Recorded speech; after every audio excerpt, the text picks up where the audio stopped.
Hello everyone and welcome back to the channel. Imagine boarding the most luxurious ship ever built. The finest food, elegant rooms, grand staircases, and every modern comfort imaginable. Imagine hearing people say that this ship was so advanced, so strong, and so well designed that it was practically unsinkable. Now imagine that just 4 days into its very first voyage, that same ship disappears beneath the freezing waters of the Atlantic Ocean. More than 1,500 people would lose their lives in one of the most famous maritime disasters in history. But what if the iceberg wasn't the whole story? What if a chain of small decisions, ignored warnings, overconfidence, and human mistakes quietly pushed the Titanic toward disaster long before it ever struck the ice? Before we begin, if you enjoy fascinating historical stories told in a relaxed and engaging way, make sure to subscribe to the channel and join us for more incredible journeys into the past. Now, let's step back to the early 1900s. This was a time of extraordinary optimism. Technology was advancing at a breathtaking pace. Cities were growing, industries were booming, and many people believed humanity was entering a new age where science and engineering could overcome almost any obstacle. The world's oceans had become highways connecting continents. Millions of immigrants crossed the Atlantic seeking new lives, while wealthy travelers sailed between Europe and America in luxury. Competition among shipping companies was fierce. Every company wanted the fastest ship. Every company wanted the most luxurious ship. And above all, every company wanted prestige. One company determined to dominate the Atlantic was the White Star Line.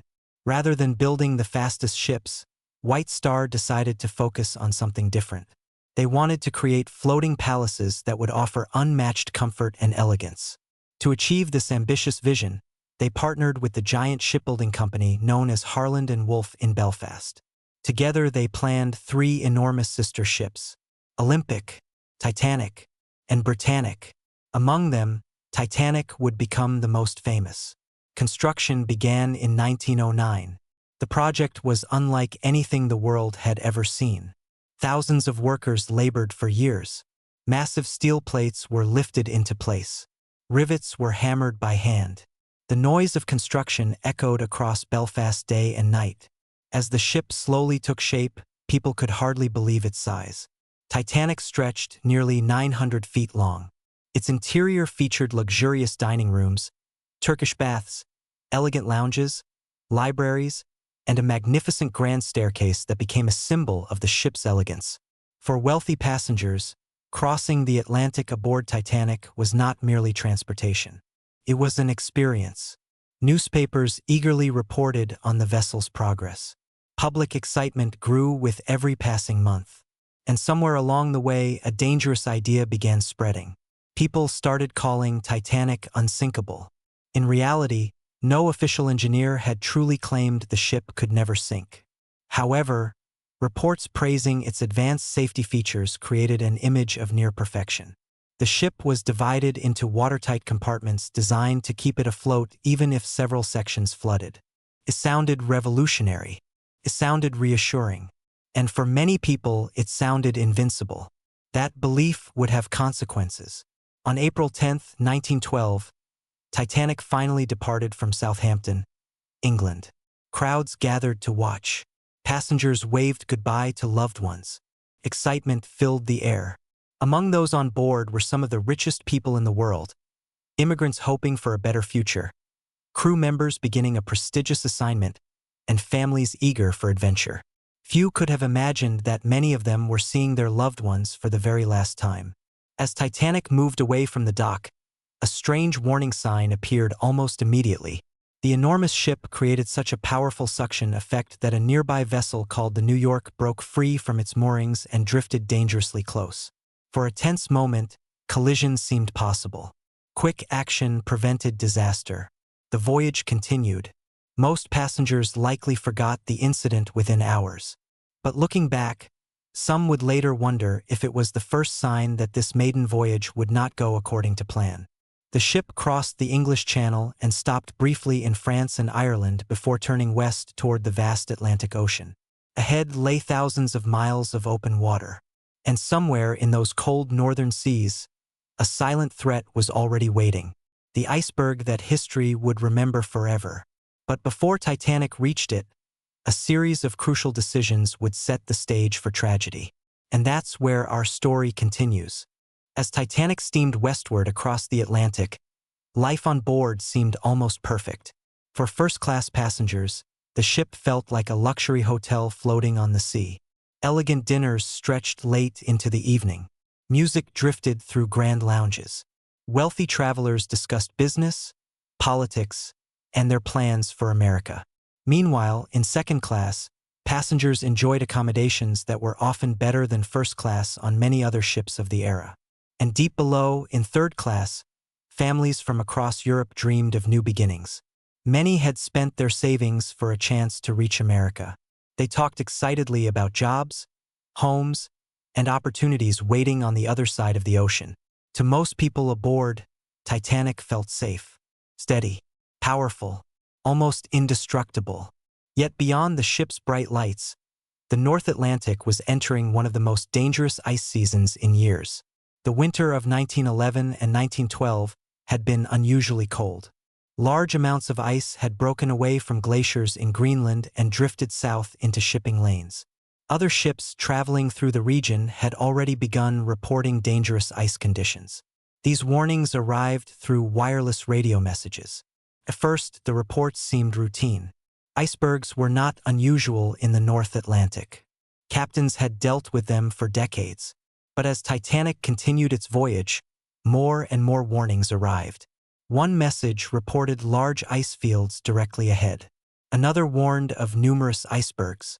Then another, and another. By April 14th, multiple ships had transmitted reports describing dangerous conditions in Titanic's path. Some warnings were delivered directly to Captain Edward Smith. Others reached officers on the bridge. Several were posted for navigational use. But not every warning received the attention it deserved. Part of the problem was Titanic's wireless operators. Their primary responsibility was handling passenger messages. Wealthy travelers paid to send personal telegrams to friends, family members, and business associates. The operators were overwhelmed with traffic. As a result, some ice warnings never reached the bridge promptly. One particularly important message came from the ship Californian. Its crew reported being completely surrounded by ice and forced to stop for the night. The warning was significant. Another ship had literally halted because conditions were so dangerous. But the wireless operator aboard Titanic was busy sending passenger messages. Frustrated by the interruption, he reportedly responded sharply and continued his work. The warning was effectively brushed aside. It was one of several small moments that, by themselves, may not have seemed critical. Yet together they formed a pattern of underestimating the danger ahead. Then there was the issue of speed. Despite the growing number of ice reports, Titanic continued traveling at a remarkably high speed. Many historians have debated why. Some believe company expectations encouraged maintaining schedule. Others argue Captain Smith simply trusted the ship's capabilities and believed any ice could be spotted in time. Whatever the reason, Titanic pressed forward at nearly full speed. This decision would prove crucial, because speed reduces reaction time. The faster a ship travels, the less opportunity it has to avoid an obstacle once it appears. And the conditions on the night of April 14th were far from ideal. The ocean was unusually calm. That might sound like a good thing, but experienced sailors knew otherwise. When waves break against the base of an iceberg, they create white foam that can make the ice easier to spot. On this particular night, the sea was almost perfectly smooth. The water looked like black glass. The moon offered little help. The sky was clear, but darkness covered the ocean. An iceberg could remain invisible until it was dangerously close. As evening turned into night, lookouts Frederick Fleet and Reginald Lee climbed into the crow's nest high above the deck. Their job was simple: watch the horizon, spot danger, alert the bridge. But there was another problem, a surprisingly basic one. The lookouts had no binoculars. A key to the storage locker containing binoculars had accidentally been taken ashore before the voyage began. Because of personnel changes just before departure, The equipment was never made available to the men in the crow's nest. To this day, historians debate how much difference binoculars would have made. Some argue they might not have helped much at night. Others believe they could have provided precious extra seconds. Either way, the lookouts were relying solely on their eyesight. Hour after hour, they scanned the darkness. Below them, passengers slept peacefully. In the dining rooms and lounges, the evening gradually came to an end. The massive ship continued racing through icy waters. Most people aboard had absolutely no idea how many warnings had already been received. They did not know other ships had reported dangerous ice fields. They did not know some messages had been overlooked. They did not know that the calm sea itself was making icebergs harder to detect. And they certainly did not know that in less than an hour, everything would change. High above the deck, shortly before midnight, Frederick Fleet stared into the darkness ahead. Then suddenly he saw something. At first it looked like a shadow, a darker shape against the black horizon. But as the ship surged forward, the shape grew larger. And larger. And larger. Fleet's heart immediately sank. Directly ahead stood a massive iceberg. Without hesitation, he grabbed the warning bell. 3 sharp rings echoed through the night. Then he picked up the telephone connecting the crow's nest to the bridge. "What do you see?" came the question. Fleet's answer would become one of the most famous words in maritime history. "Iceberg, right ahead." And in that terrifying moment, the race to save Titanic began. The moment the warning reached the bridge, time seemed to collapse. There were no long discussions, no opportunity to carefully weigh options. The officers had only seconds to react. First Officer William Murdoch immediately sprang into action. He ordered the helm turned hard over in an attempt to steer the ship away from the iceberg. At nearly the same moment, commands were given to stop the engines and reverse them. Everyone on the bridge understood the danger. Titanic was enormous. A vessel of that size could not simply stop on command.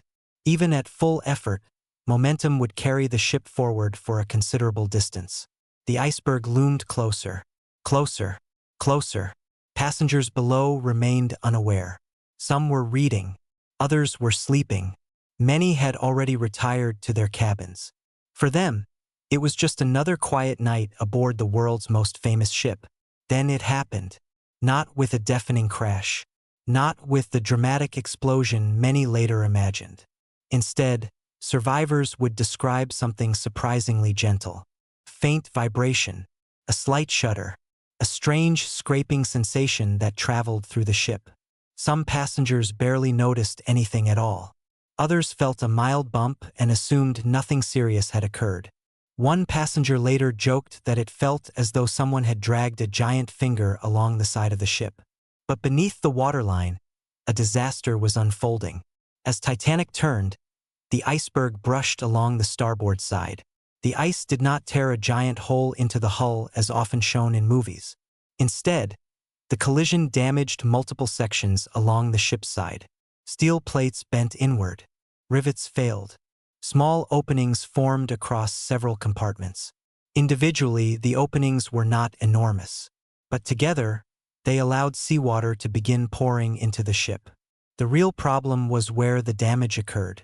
Titanic had been designed to survive flooding in up to 4 watertight compartments. The iceberg damaged 6. That single fact sealed the ship's fate. At first, very few people understood the seriousness of the situation. Even some crew members believed the ship had escaped major harm. After all, Titanic was still moving. The lights remained on. The decks appeared normal. Nothing about the scene suggested that the greatest maritime disaster of its age had already begun. Below deck, however, crew members encountered a terrifying reality. Water was rushing into the forward compartments. Engineers quickly inspected the damage. They measured the flooding. They calculated the ship's chances. Then came the moment that changed everything. Shipbuilder Thomas Andrews, one of Titanic's designers, studied the reports.